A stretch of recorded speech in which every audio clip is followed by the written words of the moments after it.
Au niveau de la fermoira, nous faisons un peu de tout.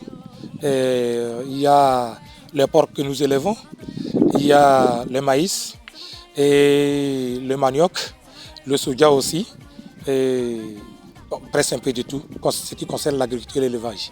En plus, les poules locaux.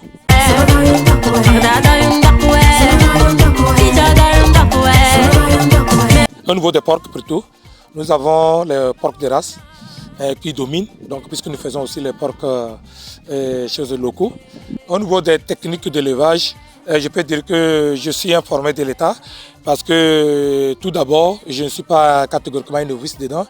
C'est un domaine dans lequel j'y étais de primaire jusqu'au collège. Bon, une fois à Lomé ici, ayant vraiment la volonté de continuer dans le domaine. Donc au départ, j'avais engagé un technicien supérieur d'Infa de Tové, à travers qui j'ai eu des notions pour pouvoir essayer de diminuer pratiquement au maximum les dépenses des traitements et de l'évolution de ces porcs.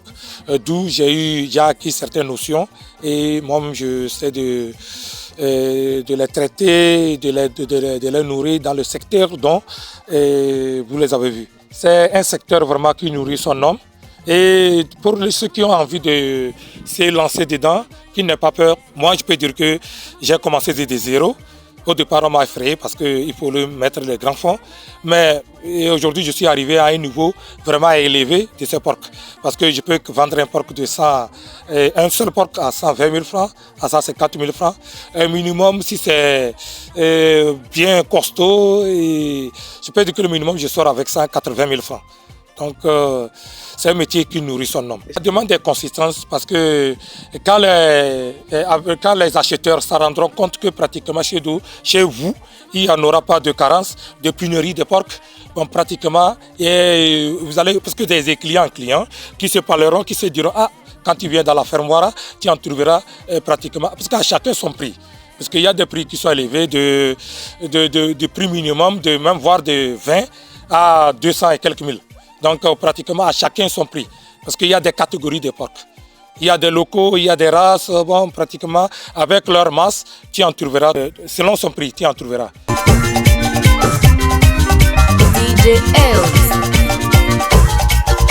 Le domaine de l'agriculture, ce qui concerne le maïs, nous le développons sur, je peux dire qu'actuellement je développe quelque chose de 5 hectares de maïs.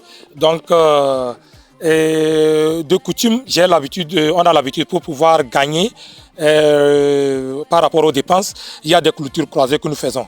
Donc pratiquement il y a arrivé à un certain moment, puisque c'est le moment des pluies, et comme pratiquement nous n'avons plus le risque de le faire plus tôt, bon, on a risqué sans mordu, donc du coup nous étions obligés de faire un bilfan, bon, pratiquement qui n'est pas mal du tout, parce que ça nous a permis aussi de regrouper les fonds pour pouvoir s'y lancer encore immédiatement dans le domaine. C'est ainsi que vous verrez là où vous allez voir les jeunes maïs en train de repousser.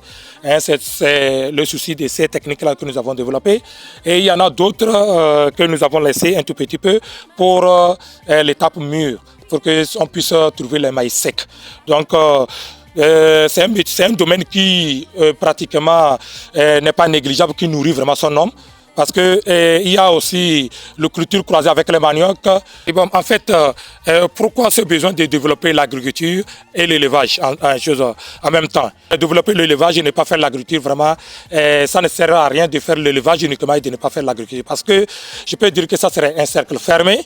Vous voyez, puisque j'utilise le maïs, les déchets de maïs pour donner les porcs, et en plus aussi le manioc aussi pour nourrir aussi les porcs. Donc indirectement les excréments des porcs sont jetés sur le maïs qui leur permet de développer davantage. Donc d'où pratiquement je ne vais pas trop me lancer dans les histoires de l'engrais chimique. Donc on peut dire que c'est un cercle fermé et qui nous montre pratiquement la nécessité qui illustrent bien le proverbe de Lavoisier, que rien ne se perd, rien ne se crée, tout se transforme. Je peux dire qu'au niveau des maïs, je développe plus de 6 hectares, je le répète, comme maïs, et que pratiquement, il y a une partie, je vends du blifan, et une partie que je réserve pour le maïs sec. Et vraiment, au niveau du blifan, vraiment, c'est rentable. Il ne faut pas que vraiment on sous-estime ce côté. C'est rentable, j'en ai essayé, j'ai vu ce que ça a donné. Et au niveau des maïs secs aussi, c'est vrai, nous ne le vendons pas pratiquement au prix des fermiers, des villageois. Nous essayons de les transporter au niveau de Lomé, c'est-à-dire que en pleine capitale, pour pouvoir les vendre aussi à un prix vraiment abordable, promotionnel. Et les raisons pour lesquelles nous avons aussi des engouements avec les clients. Même des fois, même il y a des choses qui manquent. Donc, c'est vraiment rentable.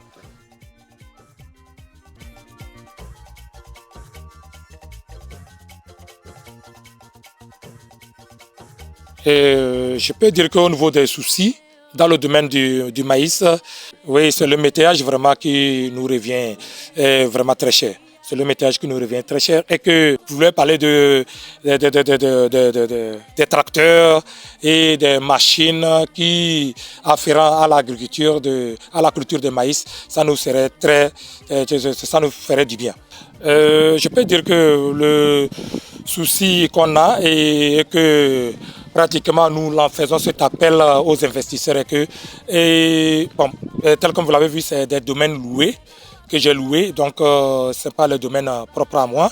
Donc pratiquement si ces investisseurs pouvaient vraiment nous assister pour qu'on ait des domaines propres à nous, bon, puisque nous serons dans un système gagnant-gagnant et qui n'a pas peur, qui nous aborde et qu'on saura pratiquement comment collaborer ensemble. Et je crois qu'avec un domaine qui nous revient propre à nous, et ça nous permettrait vraiment de développer encore davantage et vraiment avec le domaine aussi des moyens de l'agriculture, on ne dit pas que tout vienne au même moment, mais qu'on puisse débuter avec certains, qu'on soit toujours dans le système de gagnant-gagnant. La ferme Ouara se trouve à Davier et Tekpo, et plus précisément à Pédomé. Dès que vous arrivez à Davier, je peux dire par rapport à CEB, la route qui mène vers Willy, tout juste derrière les Chinois. Dès que vous vous arrêtez, vous demandez pratiquement le leveur de porc, on va vous conduire à bon niveau.